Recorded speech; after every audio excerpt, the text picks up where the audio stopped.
Hey guys, Sean, Less Lethal for Dummies. I just want to do a fun little comparison um, to demonstrate the energy of the ball that is making contact with your target. You've seen these around. These in particular are 17 millimeter ball bearings, and they are heavy,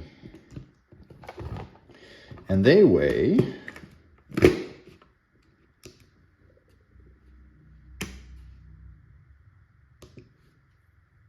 oops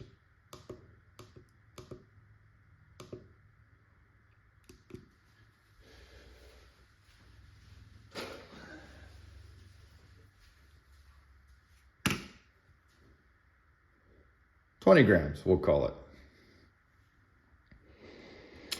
And in comparison, my usual go-to Canada Riot ball, 9.9 gram, weighs 9.9 grams.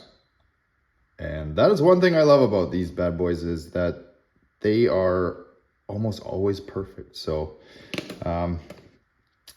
which makes for very consistent shots. If you guys watch my videos, of late I've been shooting HP 68s, and they are not all created equal. And no fault of the manufacturer. I imagine making these things, especially this composite type, is not that easy, and you can see they get chips and stuff happen to them. Like this one looks like it's in pretty good shape. And this one as well. So just out of curiosity, let's see. 7.68. So not 7.8 like claimed. 7.8 as claimed.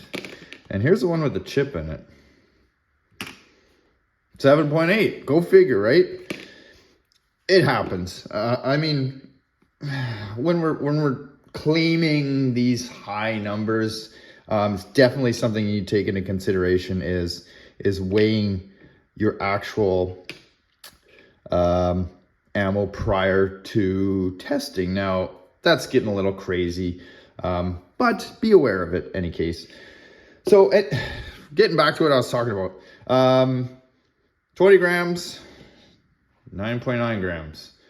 So I'm going to shoot it out of the same marker, which is my FSC. It is 875 PSI output. It is freshly filled. It has a Mercy Less Lethal cap. And for the steel ball bearings, I have a stainless Freak insert. It is a 675. Now, it is as optimal as I'm going to get. It's going to be hard to actually show you guys, but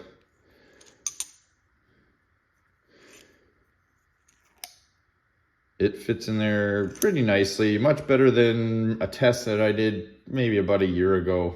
I think using a 682 Freak. So this is about as small as you can get. It took me a while to find this guy.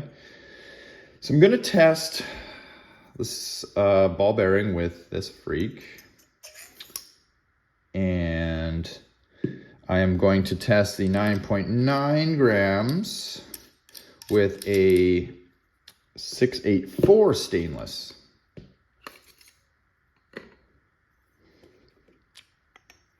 And you can see it actually fits a whole lot better. Let's do that again, because I can do that little finger test here. And you see how slowly that ball slips away? That is crazy. I mean, and when I pull the finger out, she slips right through, which is money penny. So obviously this is not optimal for this barrel, but it's the best I can do. But what I want to show is just, I'm going to fire one round on the chrono. of each of them, and then 1 round at the pan. I know you'd want to see me shoot more rounds at the pan, but I don't want to crowd the pan up. I just want to demonstrate the difference coming out of the same marker, same pressure, and as close to optimal bore as I can get. This FSC is, the regulator is bypassed on it, so there is no adjustment. It is what it is, so there'll be no funny business there. Yeah, let's put a couple over the chrono. All right, so first up is the 20-gram steel ball bearing in the 675 Freak. It almost sounded like it popped out of there, and it sure did. It sure did. So these balls are a little undersized for sort of the detent system that is in place. So I'm going to slip it back in. I have some thicker detents that would probably work better. But for the purposes of this test,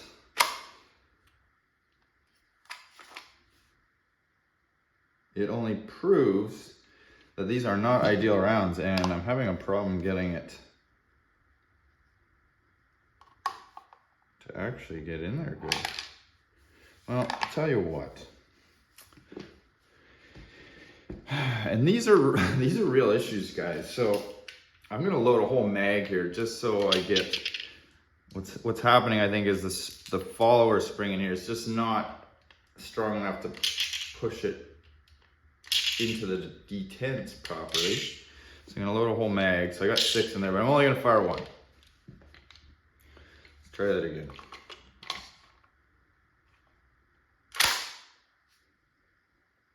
Okay, I could tell by the way it snapped in there that we're good now.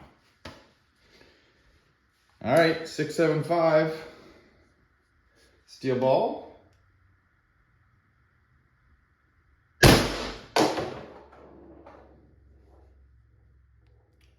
$208.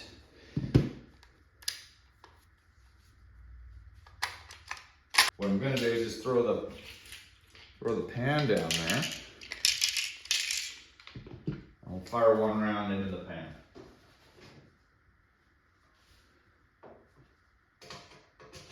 Let's see, does weight really matter?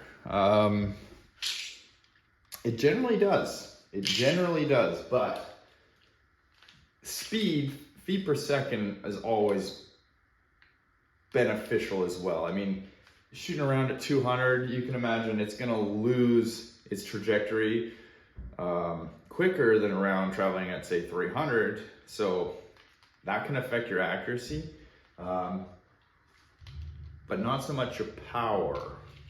But let's see what happens. So 1 round into the pan.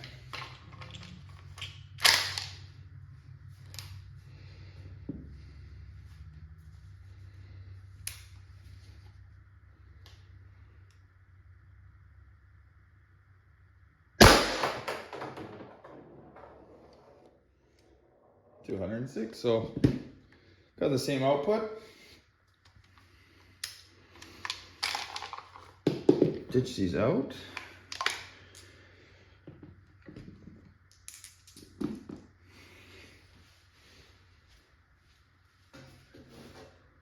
All right, left a nice welt, and I'll show you guys. Okay, I'm realizing I could have done this test so much differently, and I could have just shut the pan and chronoed it and showed you, but I'm gonna continue the way I started and just fire 1 into the Kevlar and then flip the pan down. And if you notice that kind of spray that's coming out, I feel so stupid this morning. I was cleaning my pump, the reservoir tank, and I took the return hose out for my Yonghe, and I clipped it on the top, and I forgot to put it back into the bucket when I turned the pump back on, and it was literally a marker's laying there, and this fountain of water is just going straight into it, and I'm like, oh geez, what a goof. So clearly I'm gonna have to probably pull this marker apart and just give it a once over, but yeah, for the most part it's not gonna harm it. My markers are pretty well maintained, but things happen. Okay, 9.9 riot balls in a 684 freak.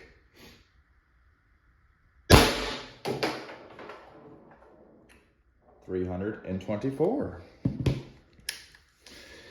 And now we will put the pan back.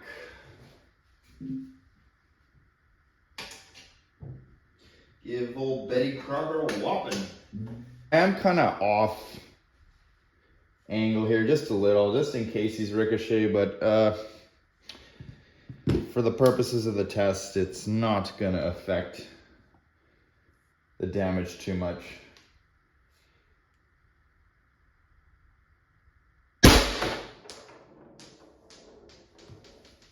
And 322.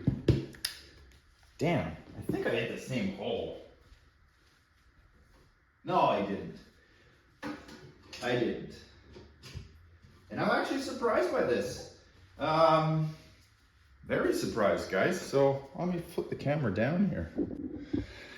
All right. We'll get it in the light here.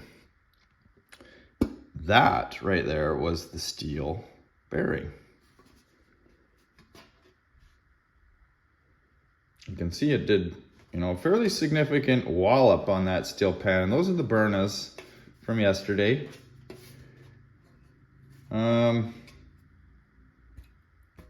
I mean, it's no comparison really, but I think the tale of the story here is that was the riot ball traveling at 322, 24 FPS. It didn't go through, but it left a significantly more damage. So weight necessarily doesn't equal more damage. But again, it wasn't perfectly bore matched. But in the grand scheme of things, I'm definitely choosing higher FPS over heavier weight. Something else to note when you're choosing heavier weight is this is hard on your marker, guys. That bolt is banging this round into the chamber there. You can see all the liquid coming out. That's not silicone oil. That is water from my compressor. This ball is physically getting hit by the bolt. And that can cause damage to your marker. Not to mention, are these less lethal?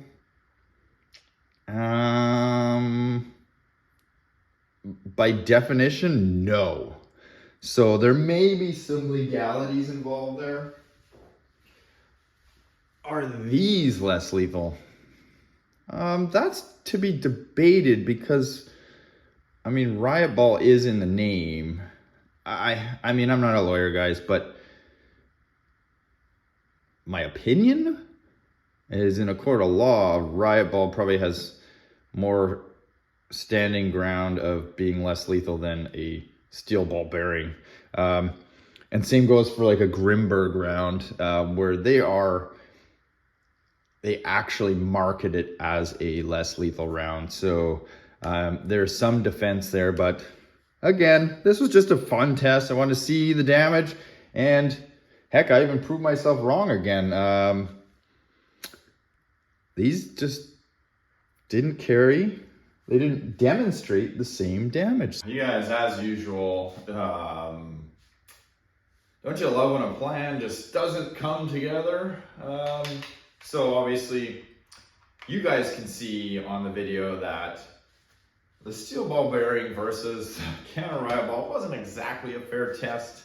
It was 8-9 joules less. That's fairly significant when you're doing an impact test.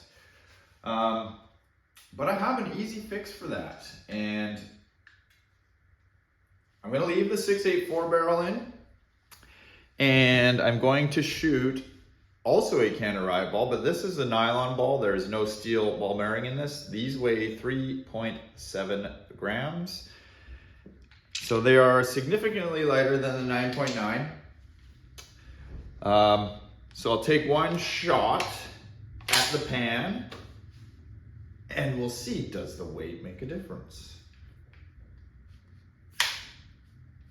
I changed my D10s too. Those, I had some crappy ones in there.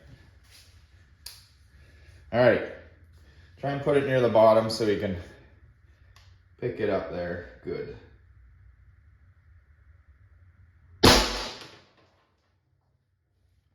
So that is a 3.7 gram ball, and you can see she is flying. 502. Let's just air this off, because I promise this will be the end of it. And this does prove my point.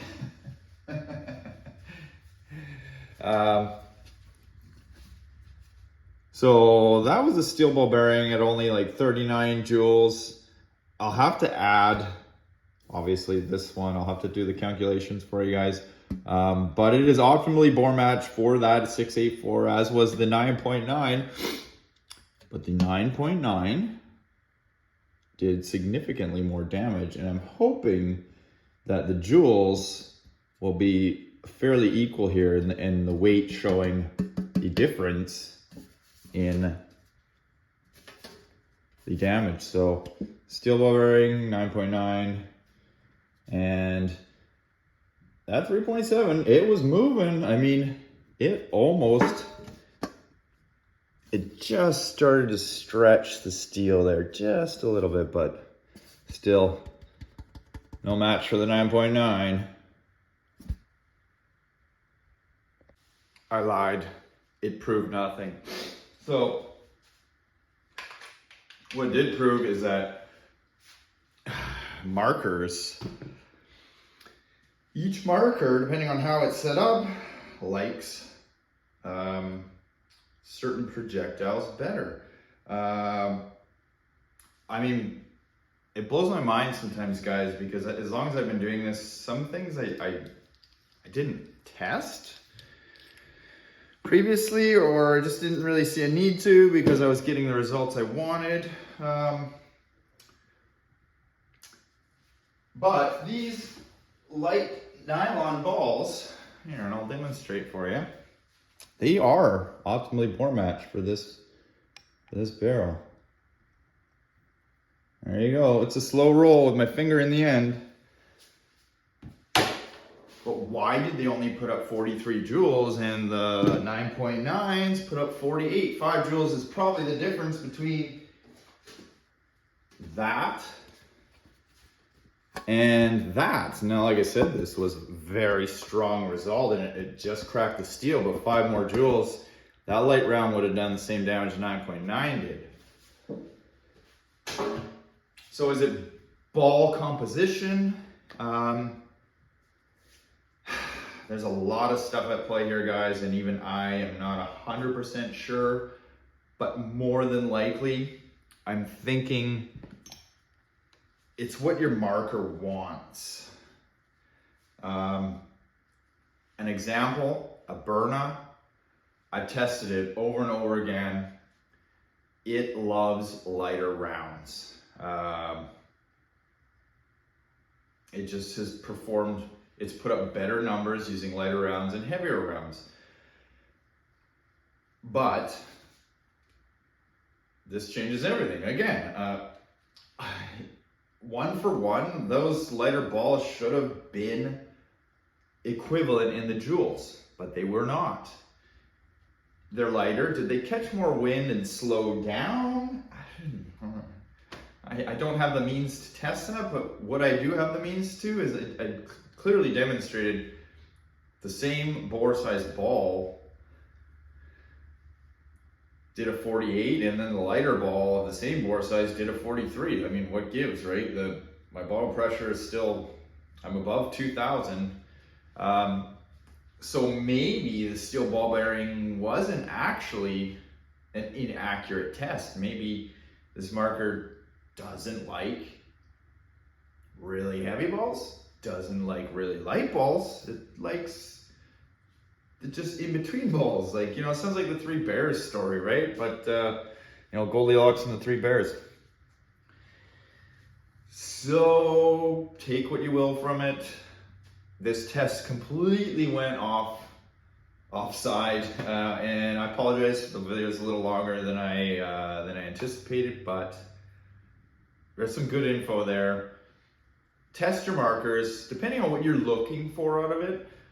You know, try some different rounds. You might find some perform better than others of the identical weight in the same barrels. Barrels change, output pressures change. So many things to take into account, but I mean, in this test, I did my best to make sure it all was equal, and I don't know what to tell you guys. Catch you on the next one.